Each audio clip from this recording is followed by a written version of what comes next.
7 bölüm. Иерусалимден келген фарисейлер менен кээ бир мыйзам окутуучулар Исанын жанына чогулушту. Алар Исанын кээ бир шакирттеринин таза эмес колдору менен, башкача айтканда, кол жуу расмисин кылбай тамактанып жатканын көрүп калышты. Анткени фарисейлер жана бардык жүйүттөр ата-бабаларынан калган салт боюнча кол жуу расмисин кылмайынча тамак жешпейт. Базардан келгенден кийин да кол жуу расмисин кылмайынча тамак жешпейт. Алар ошондой эле чөйчөктөрдү, кумураларды, казандарды жана отургучтарды жуу сыяктуу көптөгөн салттарды кармашат. Ошондуктан фарисейлер менен мыйзам окутуучулар Исадан: "Эмне үчүн сенин шакирттериң ата-бабалардан калган салтты сакташпайт? Эмне үчүн алар кол жуу расмисин кылбай тамак жешет?" деп сурашты. Иса аларга мындай деп жооп берди: "Бул адамдар мени тили менен урматташат, бирок алардын жүрөктөрү менден алыс.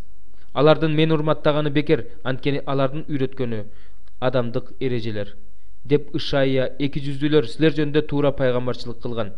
Анткени силер Кудайдын осуятын таштап, адамдык салттарды, кумура менен чөйчөктөрдү жуу жана башка ушул сыяктуу салттарды кармайсыңар. Аларга мындай деди: "Өзүңөрдүн салтыңарды сактоо үчүн Кудайдын осуятын четке кагып жатканыңар жакшыбы? Анткени Муса: ата-энеңди сыйла, атасына же энесине тил тийгизген адам өлүм жазасына тартылсын деп айткан. Силер болсо, ким атасына же энесине корбан, менин сага берер нерсемдин баары Кудайга багышталган десе, ал өзүнүн атасына же энесине эч нерсе кылбай эле койсун дейсиңер. Ошентип өзүңөр кармаган салтыңар менен Кудайдын сөзүн четке кагып жатасыңар. Ушул сыяктуу көп нерселерди жасап жатасыңар. Анан кайрадан элдин баарын жанына чакырып: "Баарыңар мени угуп түшүнүп алгыла. Адамды сырттан кирген нерсе арам кылбайт, тескерисинче ичинен чыккан нерсе арам кылат. Кимдин кулагы бар болсо ал уксун" деди. Иса элдин жанынан кетип, үйгө киргенде шакирттери андан үлгү-насаат аңгеме жөнүндө сурашты. Иса аларга: "Силер дагы эле түшүнө элексиңерби? Адамды сырттан кирген нерсе арам кыла албастыгын кантип эле түшүнбөйсүңөр? Анткени тамак анын жүрөгүнө эмес, ашказанына кирет, анан сыртка чыгат" деди. Иса бул сөздөр менен тамактын баары таза экенин билдирди. Анан Иса сөзүн улап: "Адамды ичинен чыккан нерсе арам кылат. Анткени ичтен, адамдын жүрөгүнөн жаман ойлор, ойноштук кылуу, бузуктук кылуу, киши өлтүрүү, уурдоо, кошомат кылуу, ачуулануу, куулук, дүнүйөкордук, көрө албастык, Кудайга акарат келтирүү, текебердик, акылсыздык чыгат.